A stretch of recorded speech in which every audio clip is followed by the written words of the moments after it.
Ini kalau antum zikir, kumpul ya. Jadi dalil zikir berjamaah itu banyak. Nggak usah dihiraukan orang yang bilang itu bid'ah. Dia nggak ngerti hadis. Katanya ikut sunnah tapi nggak baca sunnah. Karena memang sunnah yang diikuti cuma beberapa doang. Cuma hadis kullu bid'atin dolalah. Ya. Penjelasannya dia nggak belajar. Hadis Imam Ahmad, hadisnya sahih. Ma min qaumin ijtama'u yadhkuruna Allah azza wa jalla la yuriduna bidzalika illa wajha. Nah, ini coba lihat lafaznya. Ma min qaumin ijtama'u. Tidaklah sekelompok kaum berkumpul, berjamaah. Berarti ini zikir jamaah bukan? Ya. Yazkuruna Allah, mereka pakai lafaz jamaah. Mereka mengingat Allah Subhanahu wa taala, tidak menginginkan kecuali ridha-Nya. Illa nadahum munadin minas sama. Kecuali ada yang berseru dari langit. Kumu maghfuran lakum. Ketika selesai berzikir, apa kata mereka? Ya sudah, kalian berdirilah, selesaikanlah, Allah mengampuni kalian. Qad buddilat sayyi'atukum hasanat. Sekarang semua keburukan kalian diganti dengan kebaikan-kebaikan.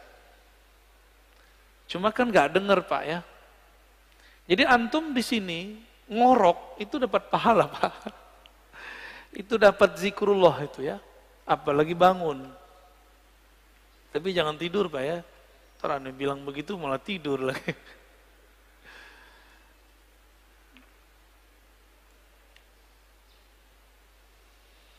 Sayyidina Ibnu Abbas menyebutkan keutamaan zikir. Jadi di sini ada kaul-kaul ulama mengenai keutamaan zikir.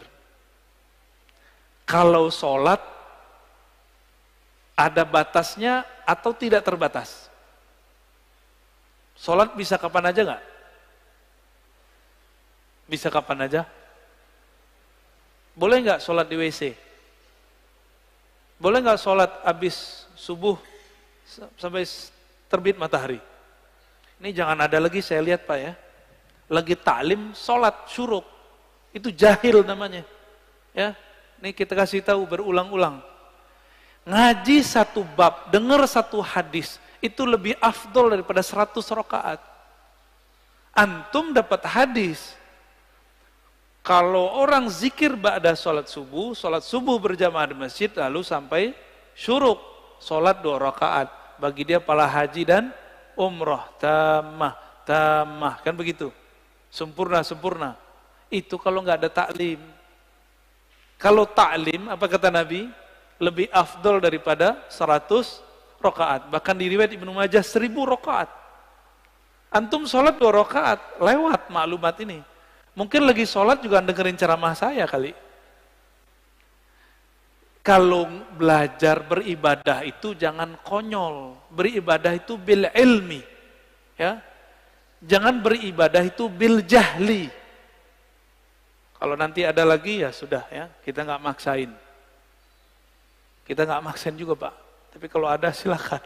Ya. Tapi saya lihat ada aja di masjid, banyak masjid udah kita kasih tahu masih aja. Ya.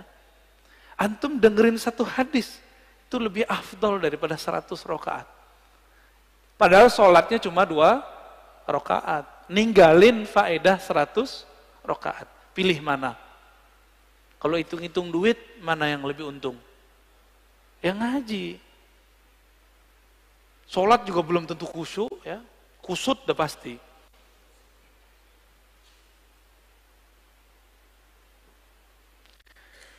Ibnu Abbas mengatakan, sholat itu ada batasnya.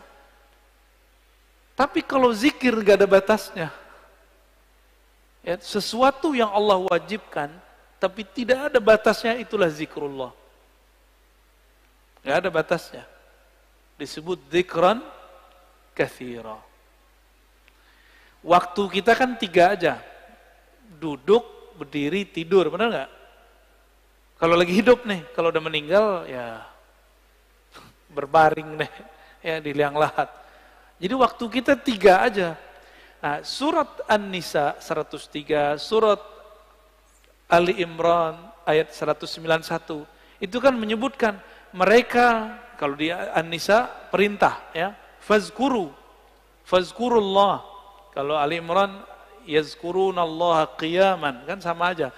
Ingatlah Allah lagi berdiri, duduk, dan tidur, berbaring. Waktu kita 3 aja, Pak. Jadi ayat ini oleh orang yang tidak paham dikira cuma, itu mah zikir cuma sebentar doang. Cuma 3 waktu. Padahal 3 waktu itu semua waktu kita. Semua waktu kita adalah berdiri, duduk, berbaring. Bapak naik mobil, duduk gak? Naik motor, duduk gak? Turun dari mobil, berdiri. Turun dari motor, berdiri. Istirahat, tidur, udah. Waktu kita cuma 3 aja. Antum baru paham ya? Lucu juga ya, padahal ayat udah dibaca dari kecil. Bahwa waktu al-awqat salasah. Qiyaman, wa qu'udan, wa ittija'an. Lucu juga ya, udah baca bertahun-tahun baru paham sekarang. Bahwa ternyata kita ini gak lepas dari 3 waktu itu. Saya lagi ngapain, Pak? Bapak lagi ngapain? Duduk, berarti harusnya zikir ya. Zikirnya kita pagi ini zikir ngaji.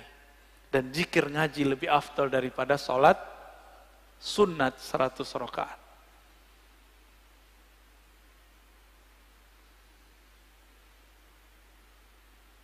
Ibnu Athaillah As-Sakandari mengatakan zikir itu usaha melepaskan kolbu dari ghaflah.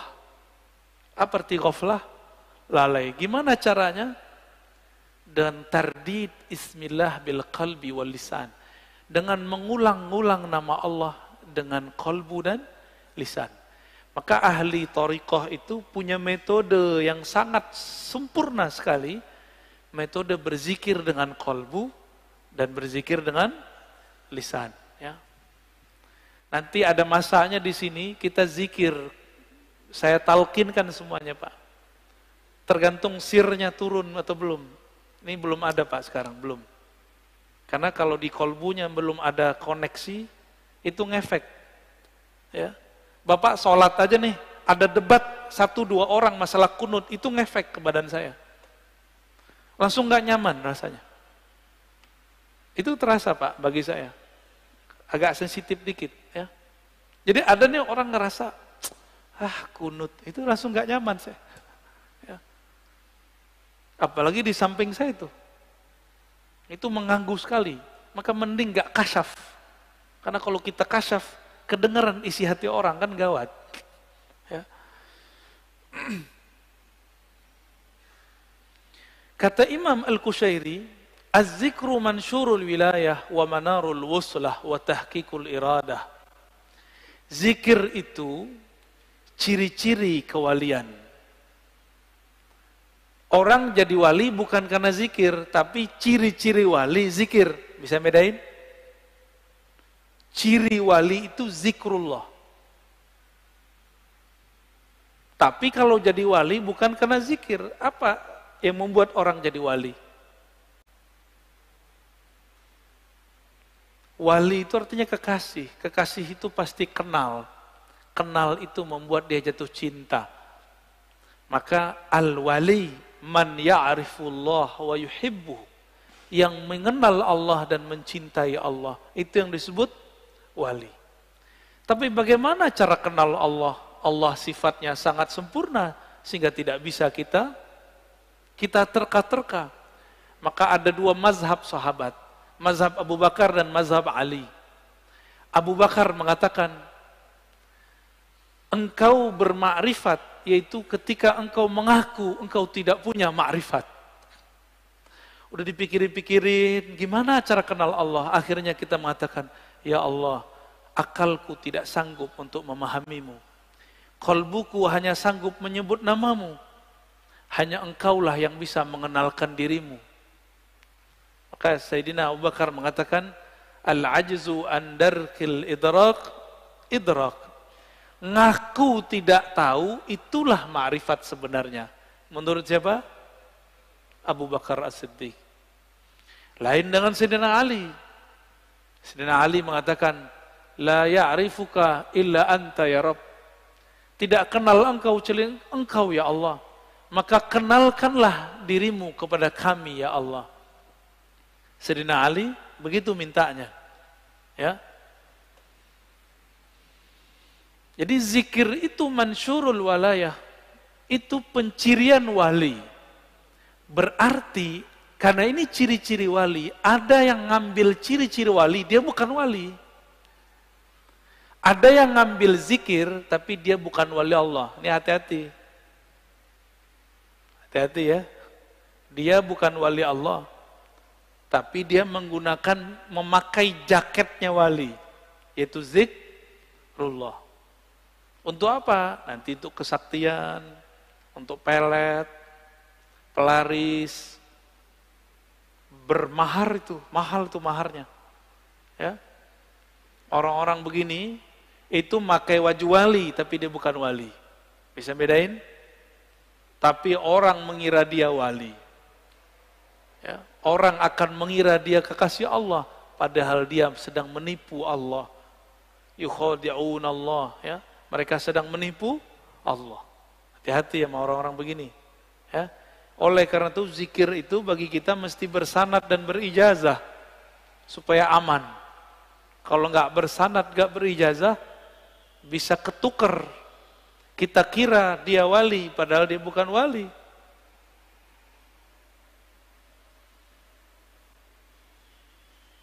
Ciri-ciri orang benar perjalanan ruhaninya, alamatu sihhatil bidayah wa dilalatun nihayah. Ciri-ciri orang benar jalan ruhaninya, dia mulai dengan belajar zikir kepada ahlinya. Dan diakhiri dengan zikir pada penutupnya. Cuma beda, orang kalau belajar zikir dari awal, biasanya di awal-awal rajin. Kalau orang sudah sampai, ini contoh, guru silat sama yang baru belajar silat beda nggak? Kalau baru belajar silat siapa aja mau diajak tarung, bener. Kalau guru silat nggak perlu, dia diam aja, main di nafas aja dia. Ngelihat langkah orang udah tahu dia ini jawara apa enggak, ya enggak? Tapi kalau yang baru belajar silat gimana? Semua orang mau ditantangin sama dia, ya. Samalah begitu. Latihannya banyak. Kalau guru silat kan nggak perlu banyak latihan, karena gerakan itu sudah di dalam dirinya.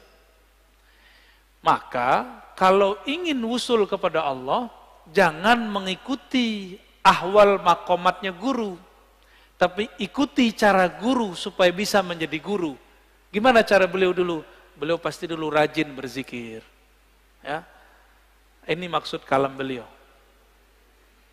Dan beliau mengatakan, Imam Kusyairi, az-zikru ruknun qawiyyun fit tariq, ini yang saya sebutkan di depan. Zikir itu adalah rukun besar, rukun yang kuat, yang membuat orang bisa bertahan menjalani jalan kepada Allah Subhanahu wa ta'ala. Ini yang unik. Kenal Ibnu Qayyim enggak? Siapa Ibnu Qayyim? Imamnya Wahabi, imamnya Salafi. Ternyata dia di akhir hayatnya berbicara tentang tasawuf.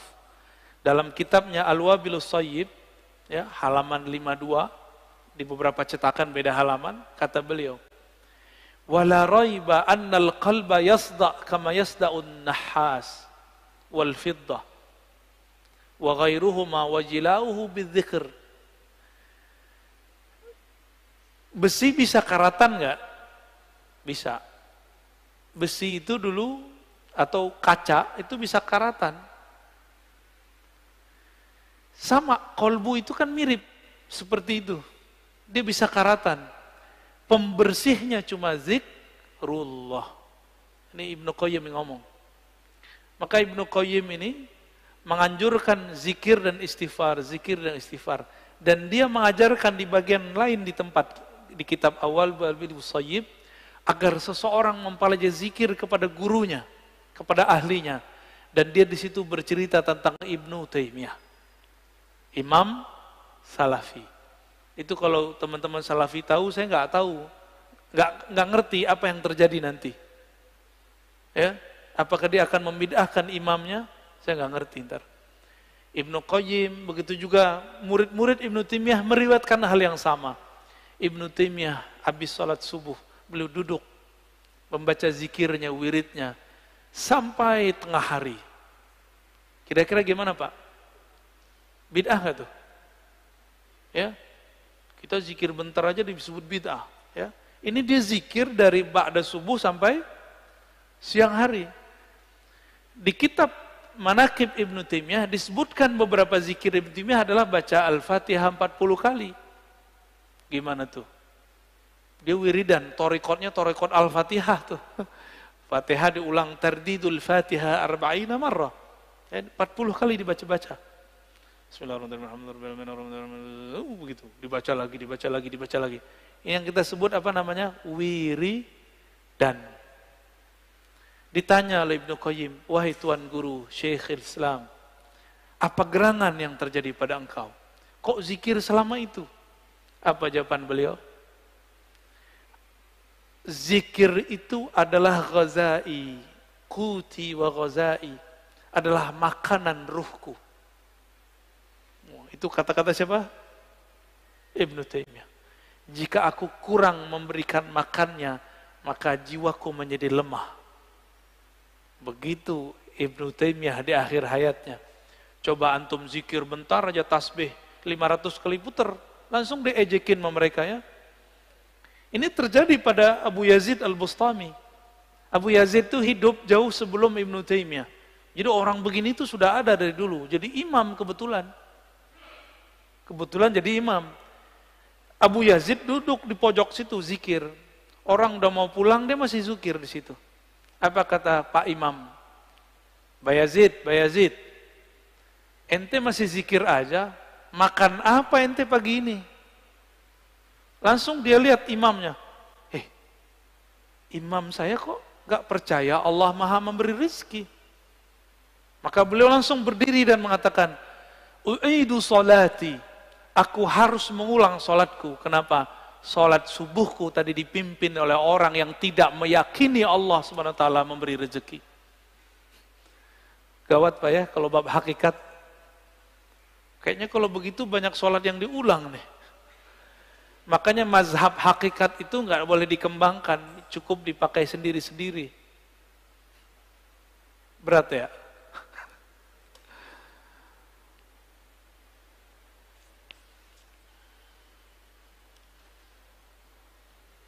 Jadi mau murid, mau guru, mau mursyid, mau salik, dia harus punya zikir.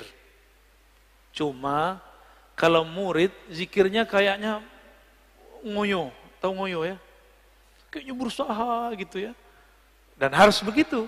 Ngos-ngosan seperti kita baru latihan lari, kita ngos-ngosan. Tapi kalau orang sudah biasa lari gimana? Biasa aja, dia santai aja. Makanya mursyid itu zikirnya santai karena sudah di nafasnya. Kalau kita zikirnya baru di lidah. Makanya agak belepotan. Ya. Zikirnya masuk ngitung. Ya. Kalau mereka zikirnya bukan lagi menghitung, tapi mereka dihitung oleh Allah Subhanahu wa ta'ala. Kalau tadi waktu 3. Berdiri, duduk, kalau sudah masuk ke makom zakirin, waktu itu disebut hin. Apa arti hin? Saat, detik per detik. Maka bagi ahli zikir, satu nafas naik, satu nafas turun, itulah disebut hin. Itu yang disebut sa'ah, waktu. Allah menyebut dirinya sang waktu, ad-dahr. Maka jika kita ingat Allah dalam nafas, kita sedang terhubung kepada sang waktu. Itulah zikir paling cepat menuju Allah Subhanahu wa ta'ala. Zikir dengan nafas.